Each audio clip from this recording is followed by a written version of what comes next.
الله أكبر الله أكبر الله أكبر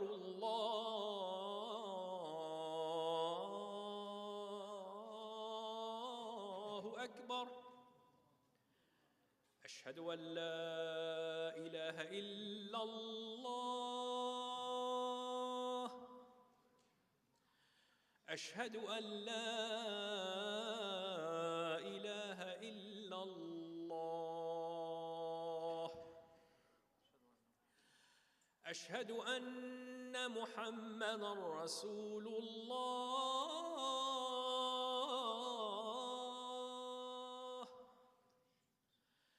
أشهد أن محمدًا رسول الله.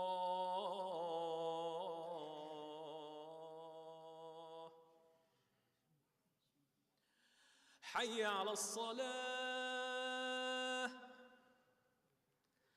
حي على الصلاة.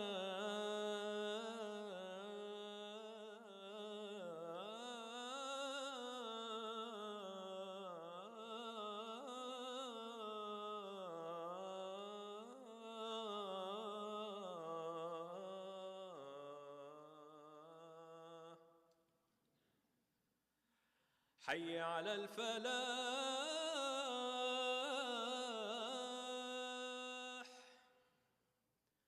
حي على الفلاح.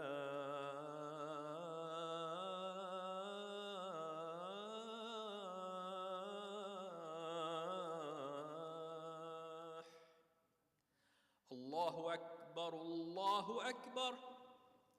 لا إله إلا الله. اللهم رب دعوة وصلاة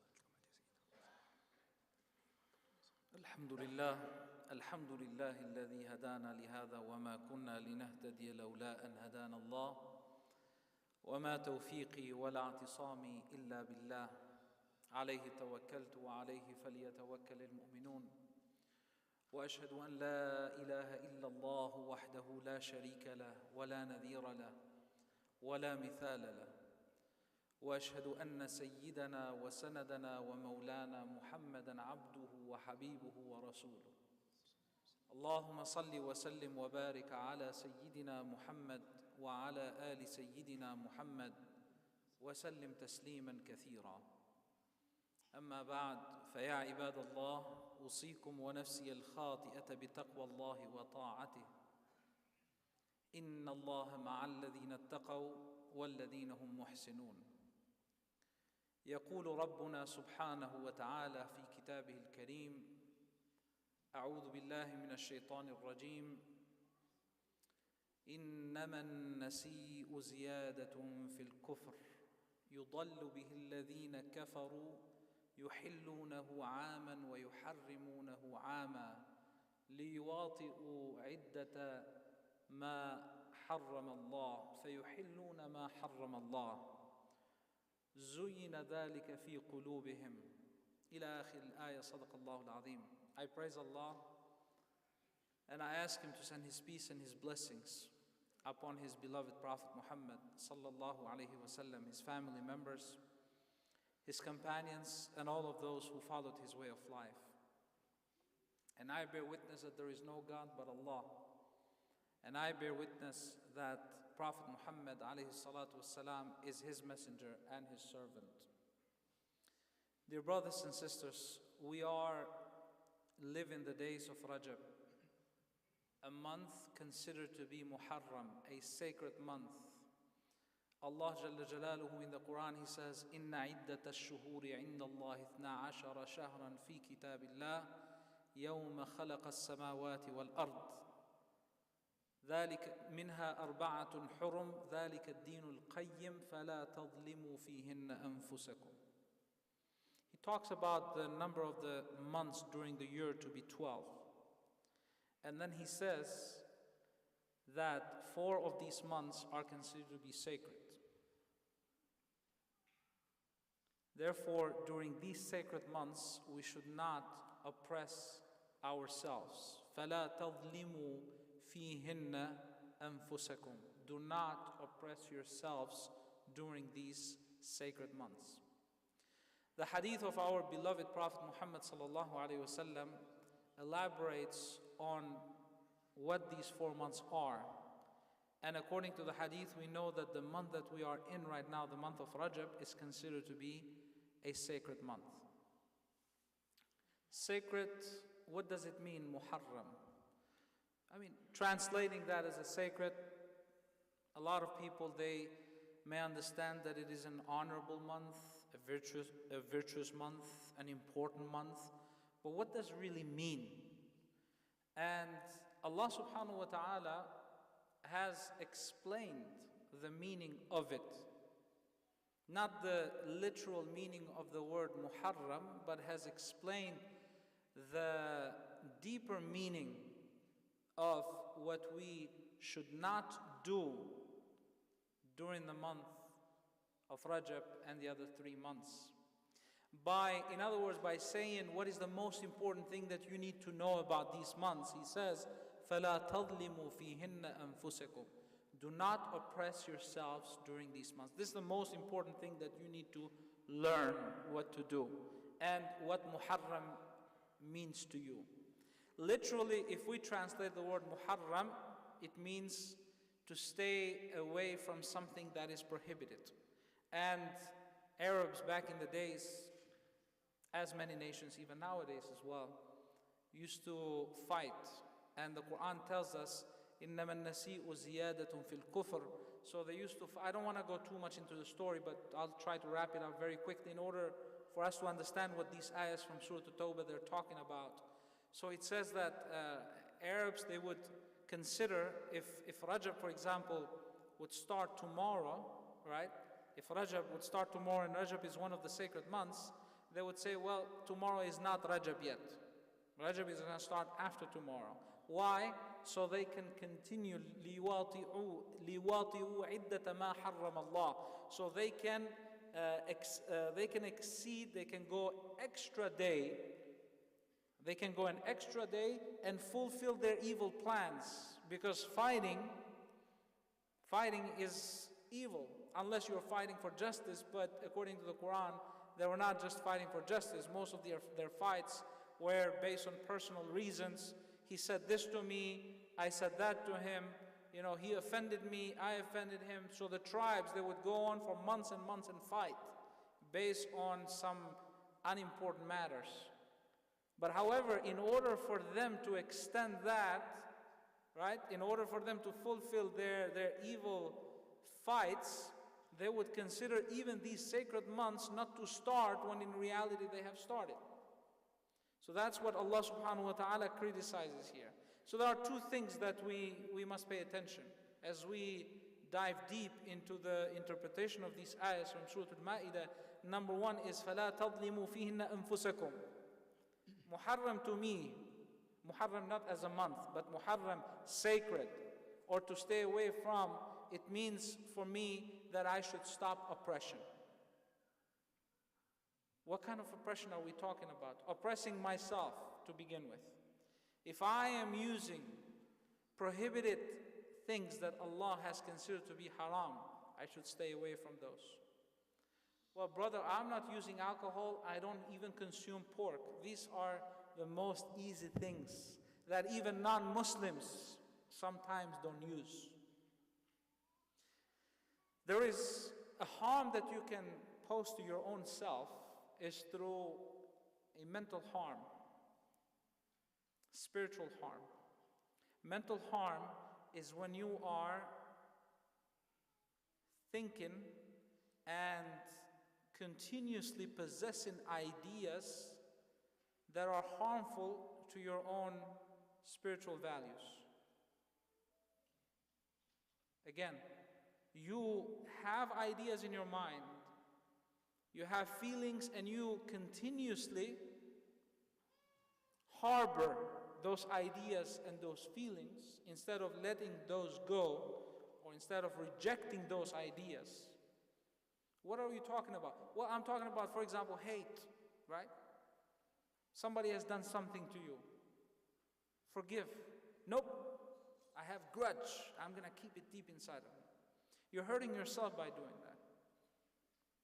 Some people, they have just simply bad ideas about, let's say for example, about religion, because they don't understand certain parts of Islam.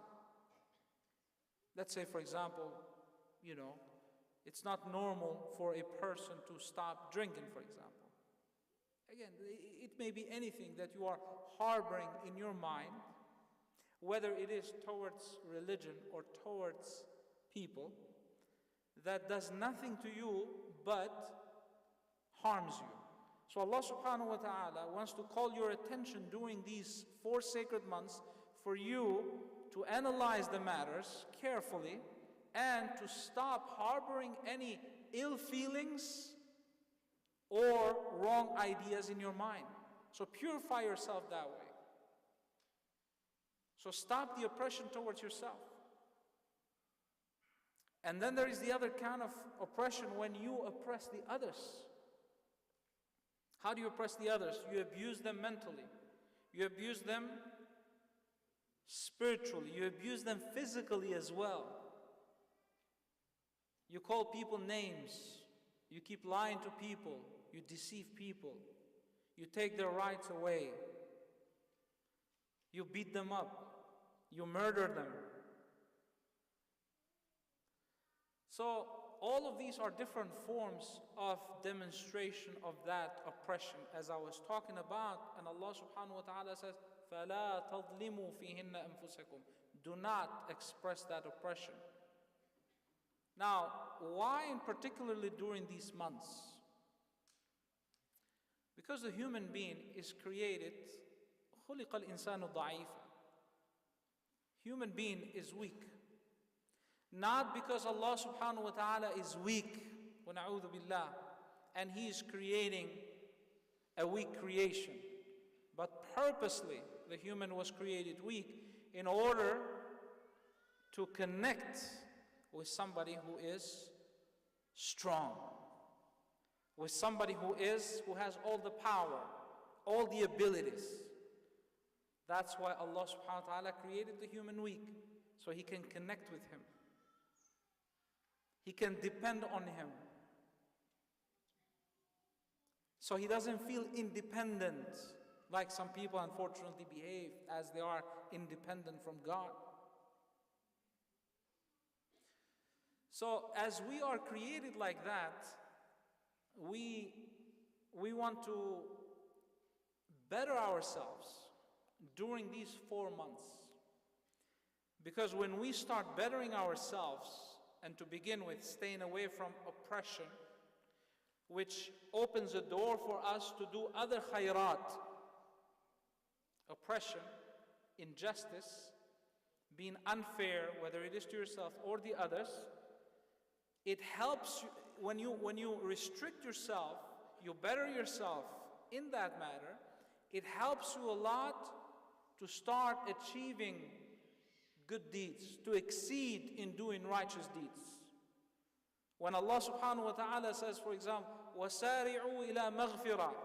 Now, as I stop the oppression, I can haste, I can hurry, I can run, I can compete with others in doing righteous deeds.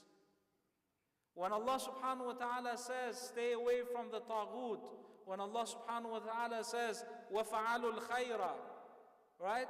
I can be able now to connect with all of these positive deeds because I have already closed the door of the oppression.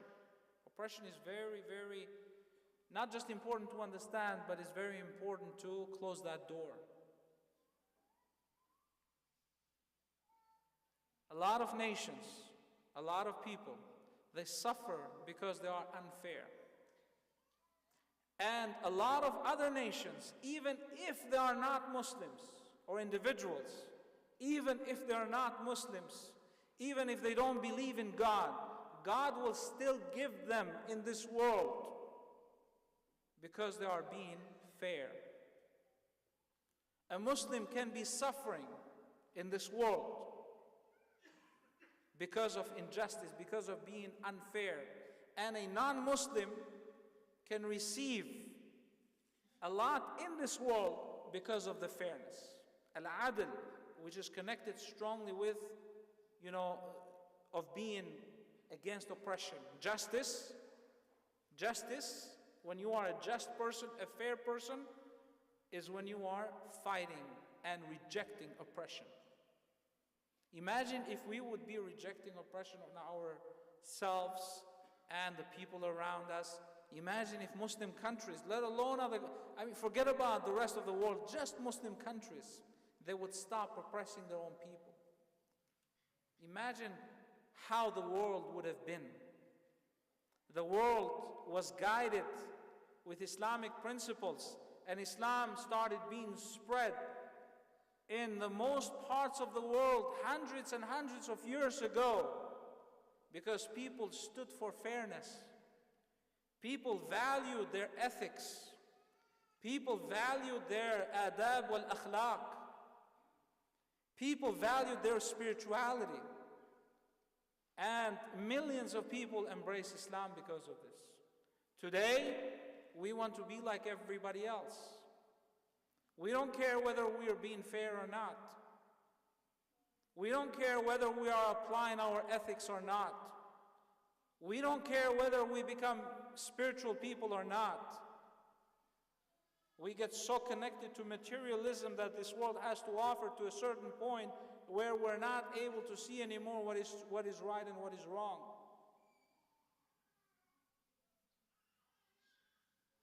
Even within Muslim circles, often you'll find places where spirituality is dead and only formalities remain. But with formalities, you cannot go that far. It's not meant to be the formality, the way how you do the prayer that leads you to Jannah or to Allah subhanahu wa ta'ala. But it is meant to be that soul, that spirit, that heart that you possess, the feelings, the connection with Allah subhanahu wa ta'ala that you have during that time that causes your salvation in the hereafter, of course together with the rahmah of Allah subhanahu wa ta'ala. يَوْمَ لَا يَنْفَعُ مَالٌ وَلَا بَنُونَ. Don't take it from me, take it from the Quran. So you don't say like this guy is all about spirituality. Right? يَوْمَ لَا يَنْفَعُ مَالٌ وَلَا بَنُونَ إِلَّا مَنْ أَتَى اللَّهَ بِقَلْبٍ سَلِيمٍ.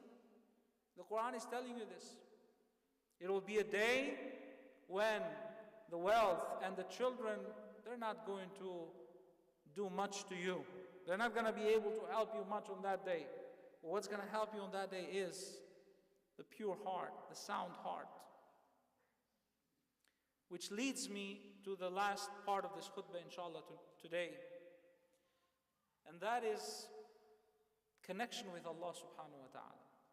Again, we want to go above the formalities, above standing for prayer, above ruku', the formal act itself.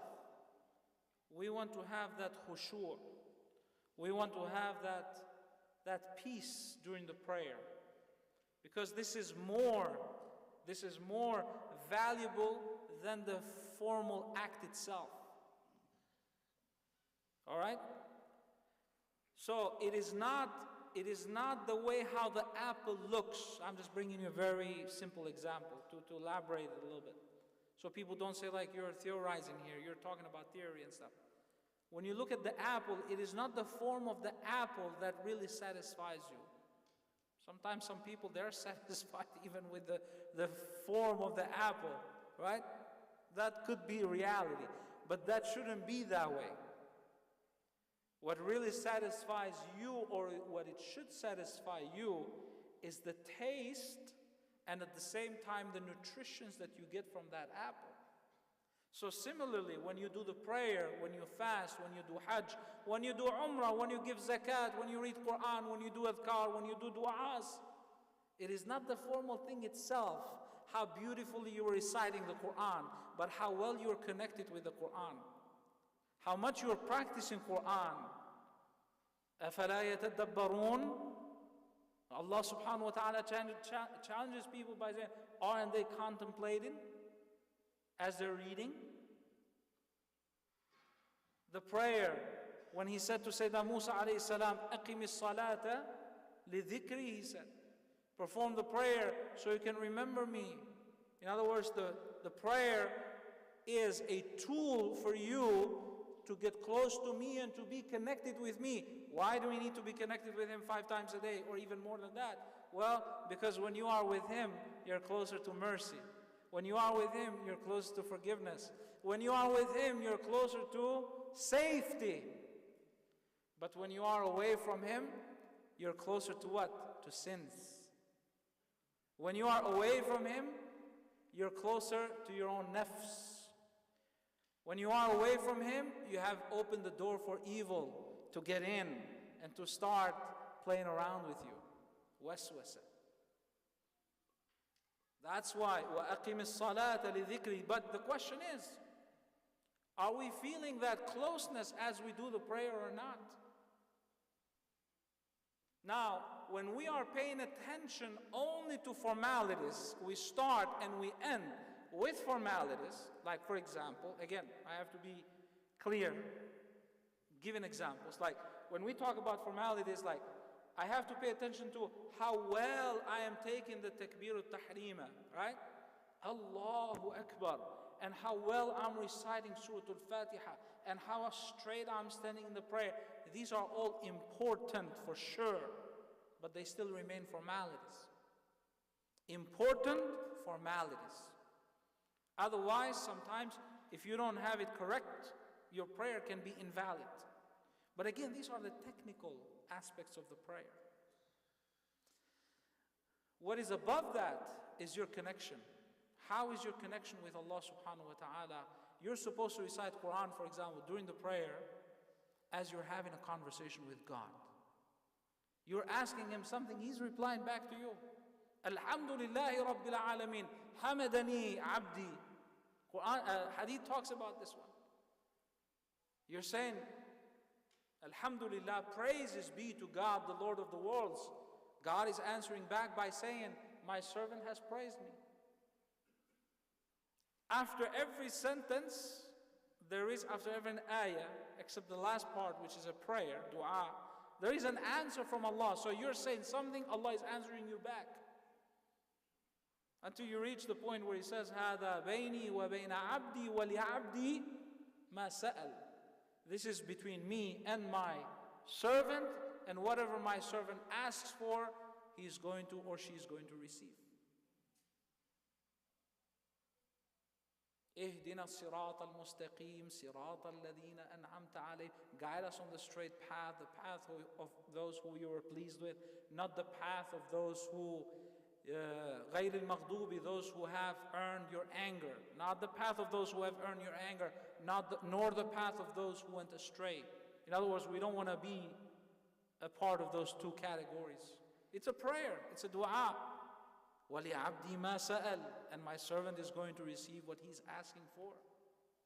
So when you are feeling this and when you are connected with this, right? When you see these things, when you're present with your heart during the prayer, I'm using the prayer just as an example. All the other ibadats, they require the same thing, for your heart to be present. When that's happening, that's where you start to see the blessings. Not just in prayer, but after the prayer. Prayer is quickly, 5 minutes, 10 minutes. After the prayer. What do you mean after the prayer? The way how you talk to people.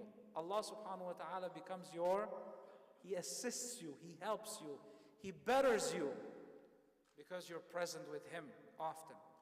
You are improving the ways how you're connecting with Him often.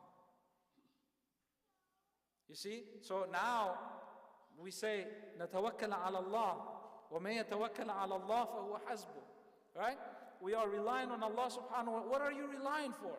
You're relying on Him to take you from your hand and to lead you, to bless you. What does it mean to bless you? It means to give you rewards in this world, but at the same time to show you the straight path, to give you wisdom, for example, in how to do things in a better way, how to have better relations with people. Why? Because you're obedient to begin with towards your Creator. Not just an obedient formally, but an obedient to Him spiritually as well. It's like saying, Abdi, my servant, you have earned this maqam. You have been, mashallah, a shakir. a true person of gratitude, because you constantly express that gratitude to me. And I'm going to give you, and I'm going to better your situation. I'm going to give you hikmah. I'm going to give you blessings. I'm going to give you this and that. You're not anymore in charge of yourself. Don't depend on yourself. You still do your homework, but the one who's going to provide, the one who's going to show you the way, the one who's going to take you from your hand and guide you. We don't need guidance only to become Muslims, right? We say 5 times a day, Ihdina as-sirat al-mustaqim. What is that guidance? Alhamdulillah, we're Muslims, we're guided. No, there is more than just being guided on Islam. There is a guidance of your heart on daily basis, constantly, in choosing what is right and being with the truth in all matters. Choosing what is right and being with the truth. So Allah subhanahu wa ta'ala guides you constantly towards what is the best. This is one of the interpretations of Mufti Muhammad Shafi in very beautiful tafsir. He lines 3 categories of guidance, but I'm just giving you one, not going into much details in his tafsir, Tafhim al-Quran. So very beautifully expressed. Now, to finalize this, dear brothers and sisters, again, the ultimate experience of your enrichment of your soul, of your heart, right? Your positive experiences of your spirituality is when you are connected with Allah subhanahu wa ta'ala constantly. What does it mean to be connected with Allah constantly? From my understanding and experience, and of course based on the hadith and based on the ayahs from the Quran, I find 4 categories to be very important for us, to help us not only achieve but maintain that connection. Number 1, prioritize those commands, the fara'id, mandatory actions or deeds that were commanded. What do I mean by that? You have a prayer, for example. This is mandatory for all of us, unless we fall under certain categories. I'm not going to go into the fiqh perspective of who should pray and who is not obliged to pray, but overall we are obliged to pray. So that is an obligation. Helping somebody, it is good. Giving a donation, it is good. Performing Taraweeh prayer, it is sunnah mu'akkada, at least, right? It's something good. But you would have people who would be missing Jummah prayer, for example, which is mandatory, obligatory for man, while at the same time they pay attention to attend Taraweeh prayers. This is just a simple example. So what do we have here going? What's wrong with this scenario? The person is not prioritizing things right. All right, so it's very important to understand from a religious perspective, what is obligation for me as an individual? What does Islam obligates me with? And don't tell me that is just the prayer and just the fasting, right? There's a lot of responsibilities as an individual, as a son, as a daughter, as a mother, as a husband, as a worker, as a friend. Sky is the limit. There's a lot of things that we need to pay attention to that are considered to be obligations, not only from the ritualistic perspective, but also from a personal perspective as well, right? These have to be well understood and be prioritized. Number 2, prohibitions. Stay away from prohibitions.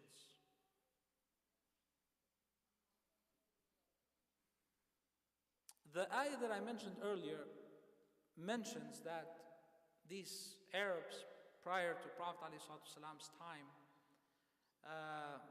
وَزُيِّنَ لَهُمْ أَعْمَالُهُم, right? Or similar statements in the Quran we find often. even shaitan, for example, playing with their minds and making certain things seem okay, but in reality they're not okay. Your own nafs tells you that it's okay, when in reality it's not okay. Prohibitions, those acts that are considered to be prohibited, they are considered to be prohibited for your benefit. Whether you do something good or you do something bad, that doesn't change anything to God. But it changes you. It makes you either a better person or it makes you a worse person. So when you are doing this, when you are paying attention to staying away from the prohibitions, you're opening the door for all the good things as well to start coming in. When you are in touch with prohibitions and you constantly do them, you're not allowing the blessings, the barakahs to come in, even if you pray, even if you fast. And there are a lot of evidence in the Quran and the Sunnah that I don't have time to go through all of those, but it is possible. Number 3, stay constantly with, stick with the prayers, with du'as, with the recitation of the Quran, and with dhikr. Constantly. I mentioned to you the ayah earlier, أَقِيمِ الصَّلَاةَ لِذِكْرِي. Why? Because this or these actions guarantee a connection with our Creator. And I don't need to repeat it, right? The more you stay closer to Allah, the more you're connected with safety, blessings, and all the other things that I mentioned earlier. That's very important.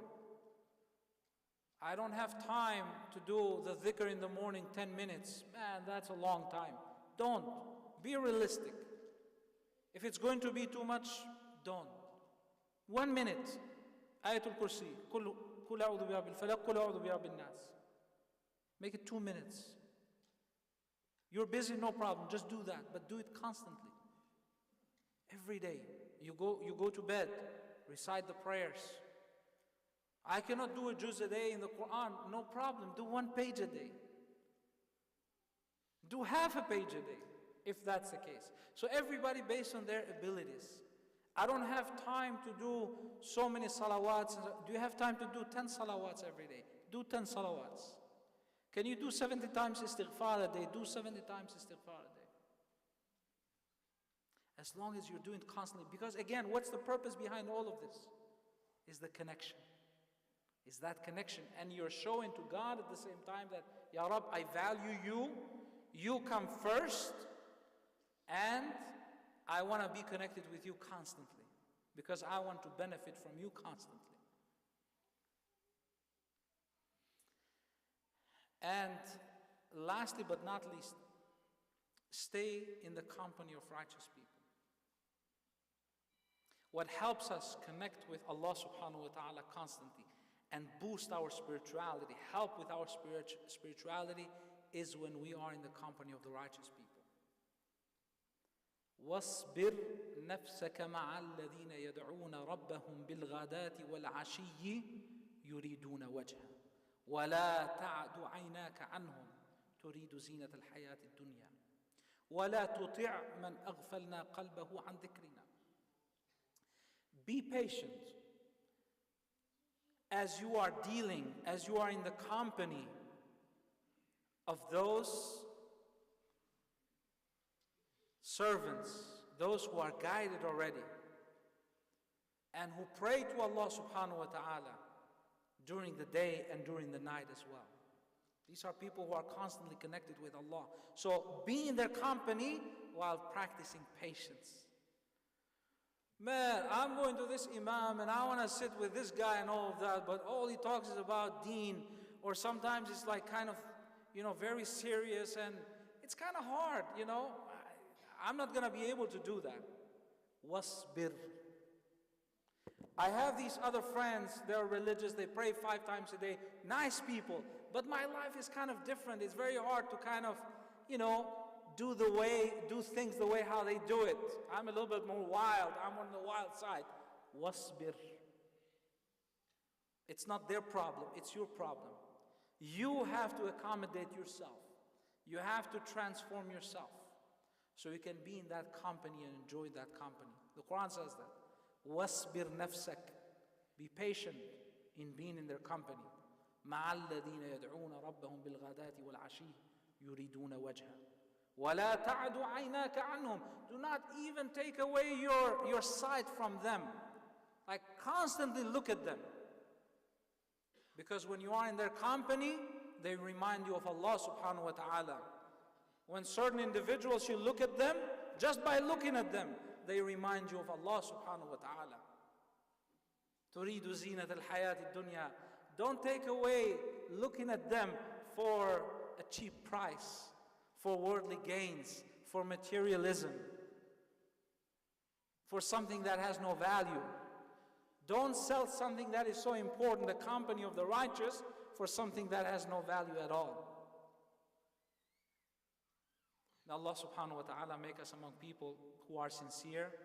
May Allah subhanahu wa ta'ala give us much blessings during the month of Rajab and during the month of Sha'ban, and deliver us safely into the month of Ramadan.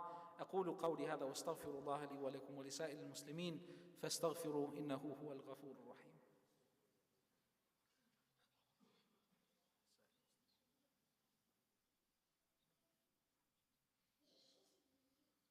الحمد لله حمد الكاملين والصلاة والسلام على رسول الله وآله وصحبه ومن والاه. يقول الله تعالى: إن الله وملائكته يصلون على النبي يا أيها الذين آمنوا صلوا عليه وسلموا تسليما. اللهم صل وسلم وبارك على سيدنا ونبينا محمد وعلى آله وصحبه أجمعين. وارض اللهم عن ساداتنا أبي بكر وعمر وعثمان وعلي وأهل بيت رسول الله وأصحابه الكرام والتابعين ومن تبعهم بإحسان إلى يوم الدين. اللهم اغفر المؤمنين والمؤمنات والمسلمين والمسلمات الأحياء منهم والأموات إنك قريب مجيب الدعوات. اللهم طهر قلوبنا واستر عيوبنا واشف مرضانا وارحم موتانا وانصرنا على أعدائنا وانصرنا على من ظلمنا يا خير الناصرين. وانصر إخواننا المسلمين في فلسطين، وانصر إخوان المسلمين في يمن وفي السودان وفي كل مكان يا أرحم الراحمين إنك على كل شيء قدير. وصلى الله وسلم وبارك على رسول الله وآله وصحبه ومن والاه. عباد الله، يقول تعالى: إن الله يأمر بالعدل والإحسان وإيتاء ذي القربى وينهى عن الفحشاء والمنكر والبغي يعظكم لعلكم تذكرون. وأقم الصلاة. الله أكبر الله أكبر. أشهد أن لا إله إلا الله. أشهد أن محمدا رسول الله. حي على الصلاة حي على الفلاح. قد قامت الصلاة قد قامت الصلاة. الله أكبر الله أكبر. لا إله إلا الله. Still, yarhamukumullah, straighten up your lines, please. Perform this prayer with devotion.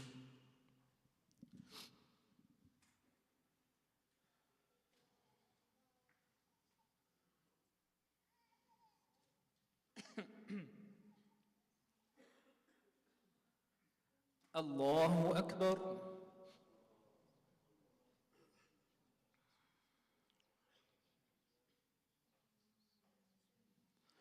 الحمد لله رب العالمين الرحمن الرحيم مالك يوم الدين إياك نعبد وإياك نستعين اهدنا الصراط المستقيم صراط الذين أنعمت عليهم غير المغضوب عليهم ولا الضالين.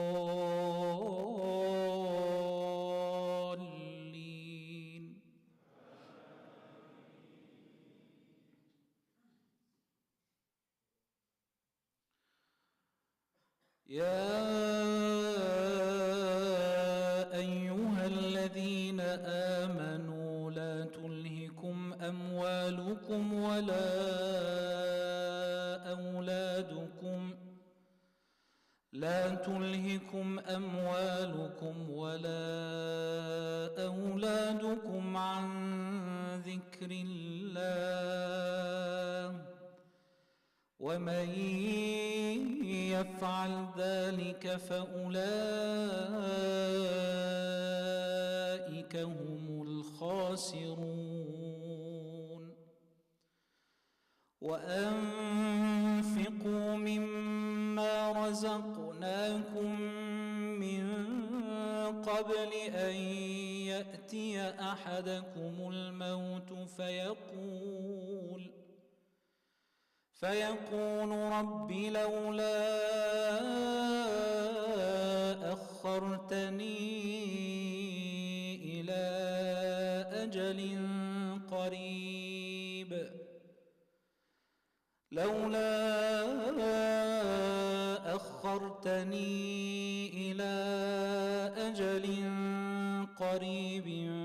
فأصدق وأكن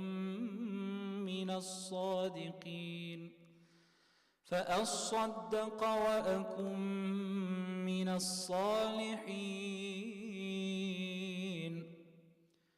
ولن يؤخر الله نفسا إذا جاء أجلها والله خبير بما تعملون.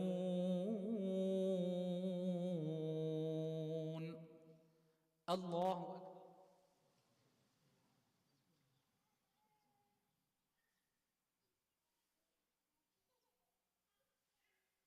سمع الله لمن حمده.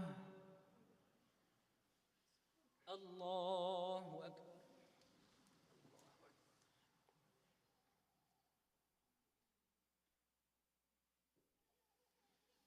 الله أكبر. الله أكبر.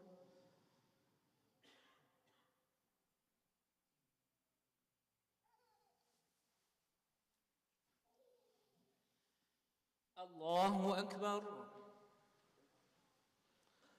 الحمد لله رب العالمين الرحمن الرحيم مالك يوم الدين إياك نعبد وإياك نستعين اهدنا الصراط المستقيم صراط الذين أنعمت عليهم غير المغضوب عليهم ولا الضالين.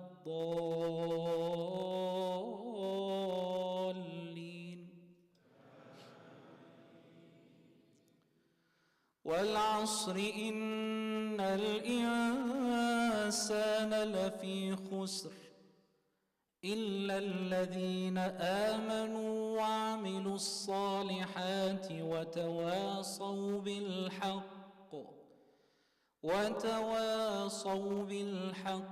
وتواصوا بالصبر.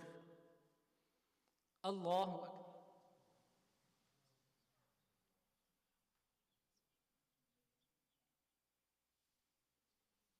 سمع الله لمن حمده. الله أكبر.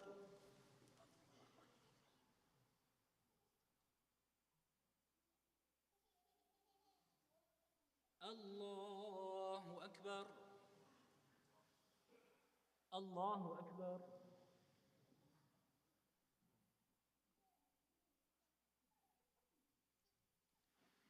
الله أكبر.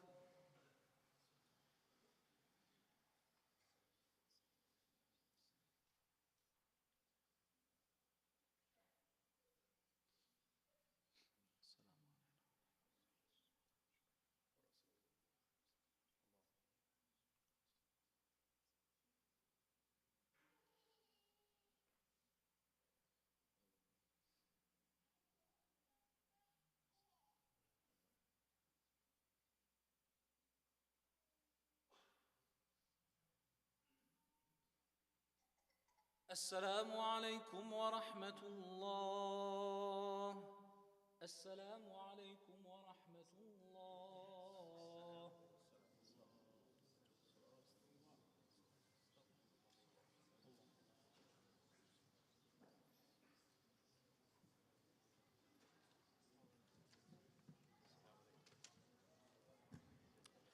Brothers and sisters, assalamu alaikum. I have a couple of very important announcements. Please bear with me. Also, there is a shahada, so please stay with us for additional ajr, inshallah. There's a book signing this evening, inshallah, after Isha, by Sheikh Ditmar. Pardon? Okay. Okay, all right. So if you buy the book, he can sign it right now. So, but anyway, there's going to be a group discussion this evening, inshallah. There's a panel discussion. Sheikh Ditmar will be here for that, and also Sheikh Wathek and Dr. Lucas will be joining for that conversation, and that will be enjoyable. If you can please come and join us. The next announcement is very important. We need your help, brothers and sisters. As you know, we run the Rahma Academy from here with your funds, with your money, and the easiest way to get that funds taken care of is by the state of Arizona, redirection of the state of Arizona taxation. Now that part is really lacking. Right now, I'm really sad to share with you that we have received only $24,000 in pledges on that program. It is free of cost to you. Now also I'm realizing that we have until April the 15th to do this thing. So if you can please take the time and make sure that your tax money, whatever you owe to the state of Arizona, is directed to the Rahma Academy so we can take care of our children, inshallah. Also, the MCCT is offering a new program that's going to be for Youth Fitness Club. Alhamdulillah, it's going to start tonight after Maghrib, and please join and to get more information from Imam Hassan. And we're going to please donate generously on the way out. And Sheikh Hassan is going to request for, I think we have Shahada. Pardon? So we're trying to look at the brother. Brother Nikolai, if you're here, please come to the front.